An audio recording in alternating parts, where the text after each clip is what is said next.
Picture this. It is pitch black. The rain hasn't stopped in 3 days. The mud is so deep it swallows a man's boots whole.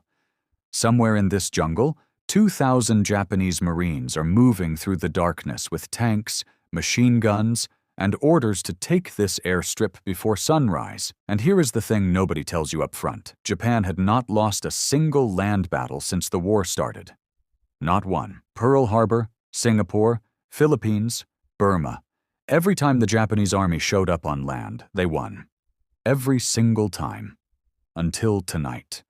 To understand what happened at Milne Bay, you need to understand what the world looked like in August 1942. Because in August 1942, things were bad. Really bad. In Europe, Hitler's armies had pushed deep into the Soviet Union. In North Africa, Rommel was tearing through Allied lines.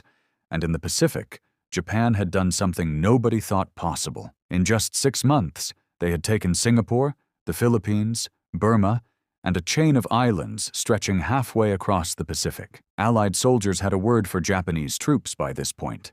They called them invincible. Not as a compliment, as a warning. There was a real fear that Japan would keep coming, that they would take New Guinea, then hit Australia itself.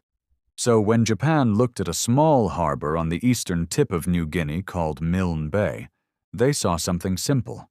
One more step, one more easy win. They were wrong, but they had absolutely no reason to believe that yet. Milne Bay is not a place anyone would choose to fight a war. It sits at the very tip of Papua New Guinea, a horseshoe-shaped harbor surrounded by jungle so thick you can lose a man 3 meters in front of you. One Australian soldier who fought there described the weather this way. Summertime, rains every day. Wintertime, rains all day.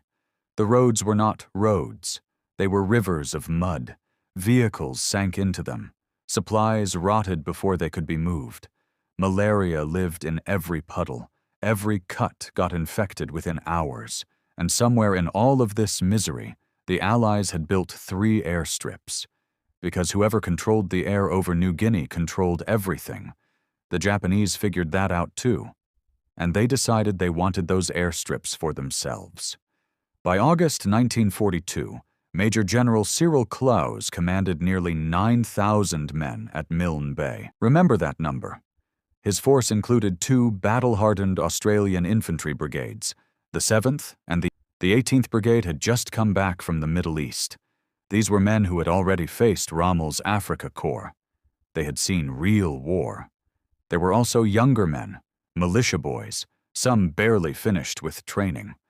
Private Jim Watt of the 61st Battalion remembered the moment the veterans arrived. He said, "We thought they were saviors. We felt that these fellows from the Middle East must be great fighters. We were very thrilled. They looked as though they could have knocked over the Japanese quite easily without our help." That confidence mattered more than anyone realized at the time. Alongside the infantry were 2 RAAF Kitty Hawk fighter squadrons, exhausted pilots who had been flying combat missions for months, and 1,365 American engineers who had come to build airstrips but would end up fighting for their lives too. Now here is where Japan made the mistake that would cost them everything. Japanese military intelligence reported that Milne Bay was defended by a handful of construction troops, maybe a few hundred men at most, so Japan sent 2,000 Marines to take it. Easy numbers, simple mission. What they did not know was that the Allies had been quietly reinforcing Milne Bay through July and August. The 9,000 men waiting in that jungle were not construction workers. They were soldiers. And Japan's 2,000 Marines were about to land 11 kilometers from their intended target, in the wrong place, in the dark, in a rainstorm, with no idea what was waiting for them.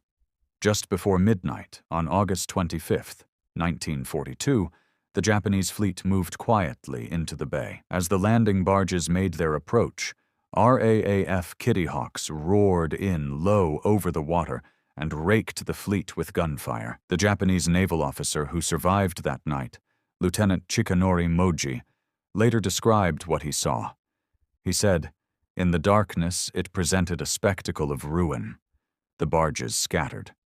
The Japanese came ashore 11 kilometers off target, in rain that had not stopped for days, in a jungle they had never seen. They still had their tanks, they still had their weapons, and they still believed they were facing a few hundred men. They began pushing west toward the airstrips. The fight for Milne Bay had begun. At first, it seemed like it might go Japan's way. With tank support, the Japanese Marines advanced along a narrow coastal track, with jungle pressing in on both sides. The younger Australian militia units took the first hits and were pushed back. Then the Japanese did something nobody expected. In the darkness, their soldiers called out orders in English, shouting commands, pretending to be Australian officers, trying to trick the defenders into giving away their positions. It worked sometimes, but not enough. The fighting in those early days was brutal and confused. Men dying in mud they couldn't see, in rain they couldn't hear through, in a jungle that swallowed everything. By the fourth day, Japan's 2 light tanks had become a serious problem, not for the Australians. For Japan, the swampy ground around the airstrips had turned into a quagmire, and the tanks sank into it.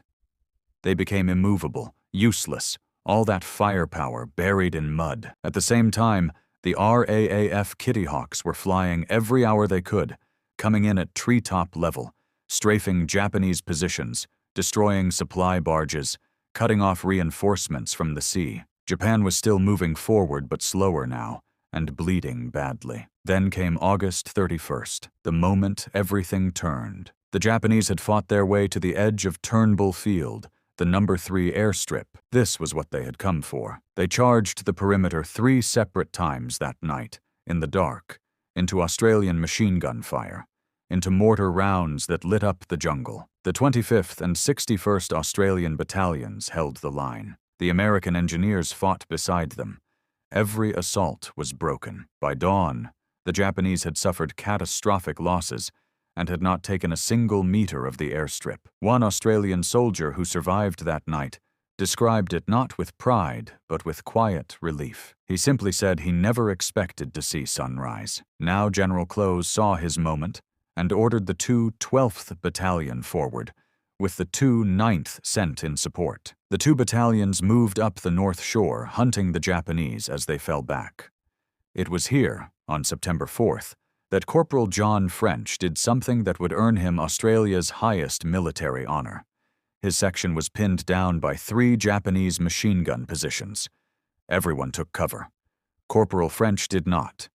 He moved forward alone, threw grenades at the first 2 positions, destroyed them, killed the crews, then walked to the 3rd position and destroyed it with his submachine gun.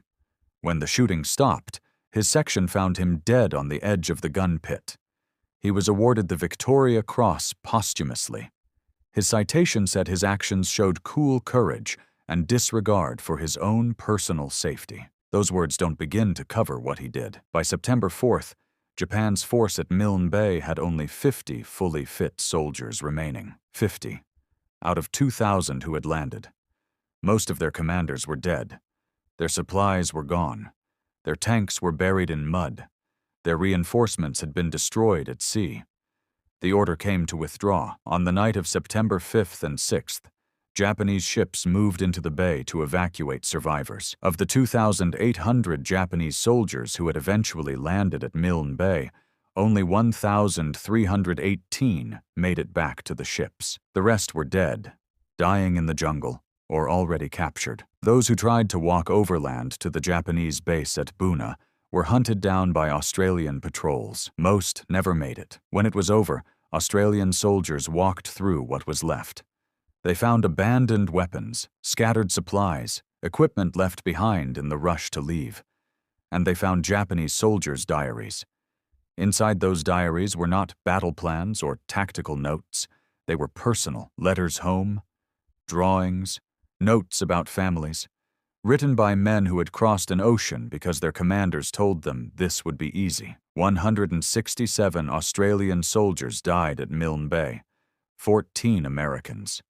206 more Australians were wounded. Every one of them has a name. Every one of them has a family that waited for news that never came the way they hoped. At the end of it all, soldiers of the 61st Battalion nailed 2 signs to a bamboo tree stump at the edge of the airstrip. One listed the men who had given their lives defending Turnbull Field. The other read simply, "This marks the westernmost point of the Jap advance, August to September 1942. 8 words. For 12 days of hell. Field Marshal Sir William Slim commanded British forces in Burma. He had nothing to do with Milne Bay. He wasn't there. He didn't plan it. But when the news reached him, he used it to rally his own men." He later wrote, "We were helped by a very cheering piece of news. Australian troops had, at Milne Bay in New Guinea, inflicted on the Japanese their first undoubted defeat on land.